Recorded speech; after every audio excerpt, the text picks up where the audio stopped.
அப்பாடா. ஏப்பா இளநீ சாப்பிட்டா ரொம்ப நல்லதுன்னு சொல்றாங்களே, வாஸ்தவமா? நீங்க இளநீ சாப்பிட்டா எங்க கடைக்கு நல்லது, சாப்பிட்டதுக்கு அப்புறம் உங்களுக்கு நல்லது. ரொம்ப தமாஷா பேசுறீங்க. ஆமா, இளநீ சாப்பிட்டா எமனோட பாசக்கயிறுல இருந்தே தப்பிச்சிடலாம்னு சொல்றாங்களே, உண்மையா? அது பாச கயிறோ மோச கயிறோ தெரியாது. ஒவ்வொரு நாளும் இளநிய கயிறு போட்டு தான் இழுக்கிறோம். ஒவ்வொரு நாளும் மரத்துல ஏறும்போது கால்ல கைத்த கட்டிட்டு ஏறி இளநீ இறக்கிற பாடு எங்களுக்கு தான் தெரியும். சரி சரி, ஒரு இளநீ வெட்டுப்பா. டேய், சாருக்கு ஒரு இளநீ வெட்டி கொடு. இருங்கண்ணே, இப்பதான் எல்லாம் செட் ஆகிட்டு இருக்கு. செட் ஆயிடுமில்ல? சரியா பேர் எல்லாம் சரியாயிடுமில்ல? நான் எதுக்கு சொல்றேன்னா, எந்த தொழிலை செஞ்சாலும் சுத்தமா சரியா செய்யணும். ஆமா, கண்டிப்பா. பையன் நம்ம மேல ரொம்ப விசுவாசம். கடைக்காரர் நல்லா இருக்கணுமேன்னு இப்பதான் வேண்டிக்கிறேன்.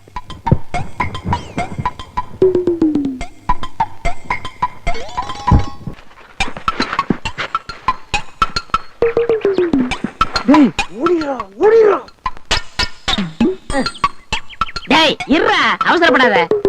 சார், கஸ்டமர் எல்லாம் காத்துட்டு இருக்காங்க சார். அப்படியா? நீங்களா? நாங்க தான். என்னது? கயிறு போட்டு விளையாண்டுட்டு இருக்கேன். என் கடை இளநில நீங்க கயிறு போட்டு விளையாடுறதா? எந்திரா டேய். ஐயோ